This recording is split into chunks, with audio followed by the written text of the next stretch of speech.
श्री शिवाय नमस्तुभ्यम। हर हर महादेव।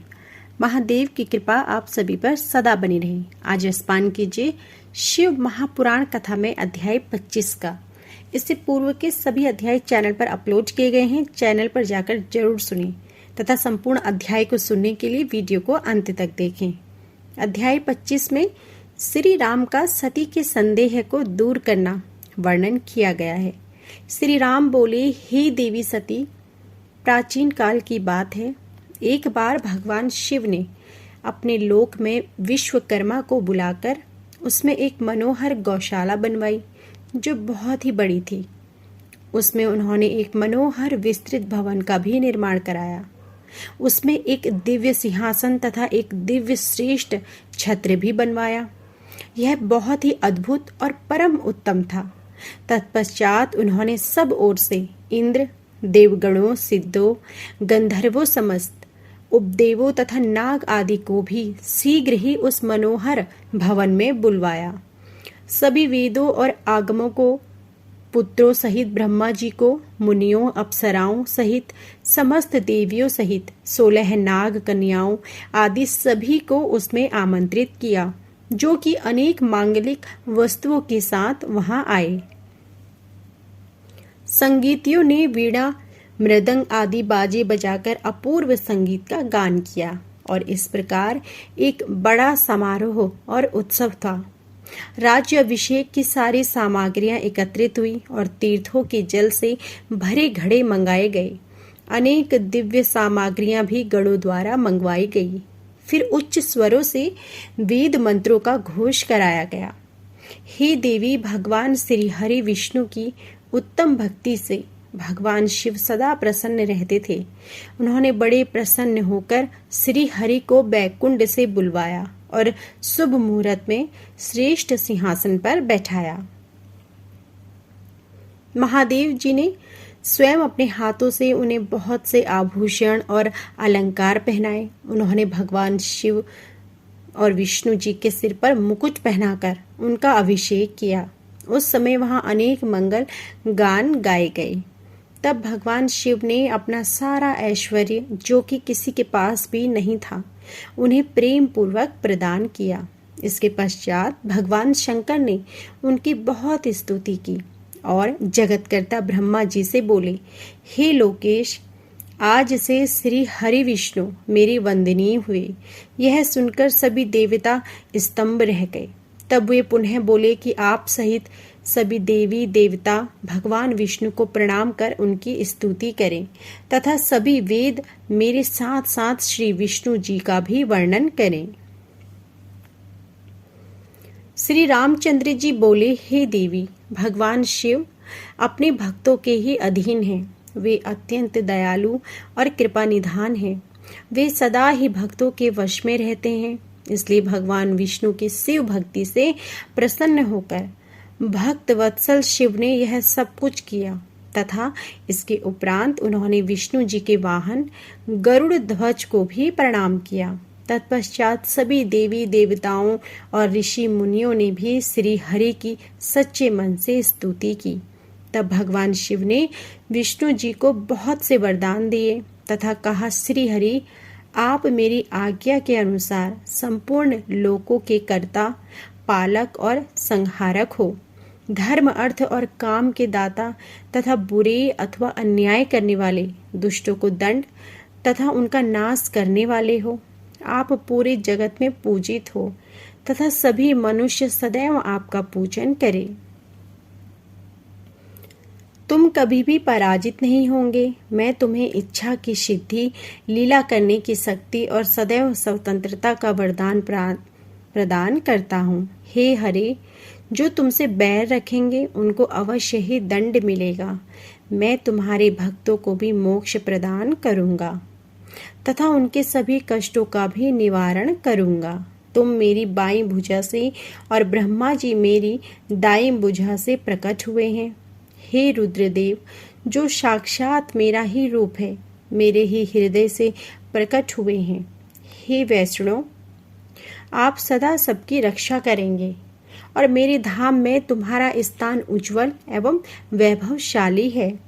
वह गोलोक नाम से जाना जाएगा। तुम्हारे द्वारा धारण किए गए सभी अवतार सबके रक्षक और मेरे परम भक्त होंगे। मैं उनका दर्शन करूंगा।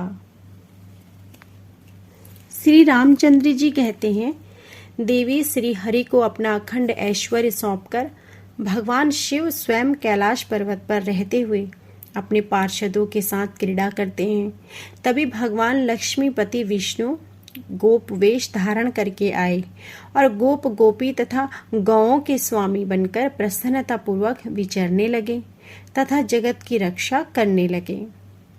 वे अनेक प्रकार के अवतार ग्रहण करते हुए जगत का पालन करने लगे। वे ही भगवान शिव की आज्ञा से 4 भाइयों के रूप में प्रकट हुए। अब इस समय मैं विष्णु ही अवतार रूप में प्रकट होकर 4 भाइयों में सबसे बड़ा राम हूँ, दूसरे भरत हैं, तीसरे लक्ष्मण हैं और चौथे भाई शत्रुघ्न हैं। मैं अपनी माता के आदेश के अनुसार वनवास भोगने के लिए लक्ष्मण और सीता के साथ इस वन में आया था। किसी राक्षस ने मेरी पत्नी सीता का अपहरण कर लिया और मैं यहाँ भटकता भटकता अपनी पत्नी को ढूंढ रहा हूँ। सौभाग्यवश मुझे आपके दर्शन हो गए। अब निश्चय ही मुझे मेरे कार्य में सफलता मिलेगी। हे माता, आप मुझ पर कृपा दृष्टि करें और मुझे यह वरदान दे कि मैं उस पापी राक्षस को मारकर अपनी पत्नी सीता को उसके चुंगल से मुक्त कर सकूं। मेरा यह महान सौभाग्य है कि मुझे आपके दर्शन प्राप्त हुए। मैं धन्य हो गया। इस प्रकार देवी की अनेक प्रकार से स्तुति करके श्री राम जी ने उन्हें अनेकों बार प्रणाम किया। श्री राम की बातें सुनकर सती मन ही मन बहुत प्रसन्न हुई और भक्त वत्सल भगवान शिव की स्तुति एवं चिंतन करने लगी। अपनी भूल पर उन्हें लज्जा आ रही थी। वे उदास मन से शिव जी के पास चल दी। वे रास्ते में सोच रही थी कि मैंने अपने पति महादेव जी की बात न मानकर बहुत बुरा किया और श्री राम जी के प्रति भी बुरे विचार अपने मन में लाई। अब मैं भगवान शिव जी को क्या उत्तर दूंगी? उन्हें अपनी करनी पर बहुत ही पश्चाताप हो रहा था। वे शिव जी के समीप गई और चुपचाप खड़ी हो गई। सती को इस प्रकार चुपचाप और दुखी देखकर भगवान शंकर ने पूछा, हे देवी, आपने श्री राम की परीक्षा किस प्रकार ली? यह प्रश्न सुनकर देवी सती चुपचाप सिर झुकाकर खड़ी हो गई। उन्होंने शिव जी को कोई उत्तर नहीं दिया। वे असमंजस में थी कि क्या उत्तर दें, लेकिन महायोगी शिव ने ध्यान से सारा विवरण जान लिया और उनका मन से त्याग कर दिया। भगवान शिव ने सोचा, अब यदि मैं सती को पहले जैसा ही स्नेह करूं तो मेरी प्रतिज्ञा भंग हो जाएगी। वेद धर्म के पालक शिवजी ने अपनी प्रतिज्ञा पूरी करते हुए सती का मन से त्याग कर दिया। फिर सती से कुछ ना कहकर वे कैलाश की ओर बढ़े। मार्ग में सबको, विशेषकर सती जी को सुनाने के लिए आकाशवाणी हुई कि महायोगी शिव, आप धन्य हैं। आपके समान तीनों लोक में कोई भी प्रतिज्ञा पालक नहीं है। और इस आकाशवाणी को सुनते ही देवी सती शांत हो गई। उनकी कांति फीकी पड़ गई। तब उन्होंने भगवान शिव से पूछा, हे प्राणनाथ, आपने कौन सी प्रतिज्ञा की है? कृपया आप मुझे भी बताइए। परंतु भगवान शिव ने विवाह के समय भगवान विष्णु के समक्ष जो प्रतिज्ञा की थी उसे सती को नहीं बताया। तब देवी सती ने भगवान शिव का ध्यान करके उन सभी कारणों को जान लिया। त्याग देने की बात जानकर देवी सती अत्यंत दुखी हुई। दुख बढ़ने के कारण उनकी आंखों में आंसू आ गए और वह सिसकने लगी। उनके मनोभाव को समझकर और देवी सती की ऐसी हालत देखकर भगवान शिव ने अपनी प्रतिज्ञा की बात उनके सामने कही। तब सती का मन बहलाने के लिए शिवजी अनेक कथाएं सुनाते हुए कैलाश की ओर चल दिए। कैलाश पर पहुंचकर शिवजी अपने स्थान पर बैठकर समाधि लगाकर ध्यान करने लगे। सती ने दुखी मन से अपने धाम में रहना शुरू कर दिया। भगवान शिव को समाधि में बैठते हुए काफी समय बीत गया। तत्पश्चात शिवजी ने अपनी समाधि तोड़ी। तब देवी सती को पता चला तो वे तुरंत शिवजी के पास दौड़ी चली आई। वहां आकर उन्होंने शिवजी के चरणों में प्रणाम किया। भगवान शिव ने उन्हें अपने सम्मुख आसन दिया और उन्हें प्रेम पूर्वक बहुत सी कथाएं सुनाई। इससे देवी सती का शोक दूर हो गया। परंतु शिवजी ने अपनी प्रतिज्ञा नहीं तोड़ी। हे नारद ऋषि मुनि आदि सभी शिव और सती की इन कथाओं को उनकी लीला का ही रूप मानते हैं, क्योंकि वे तो साक्षात परमेश्वर हैं, एक दूसरे के पूरक हैं। भला उनमें वियोग कैसे संभव हो सकता है।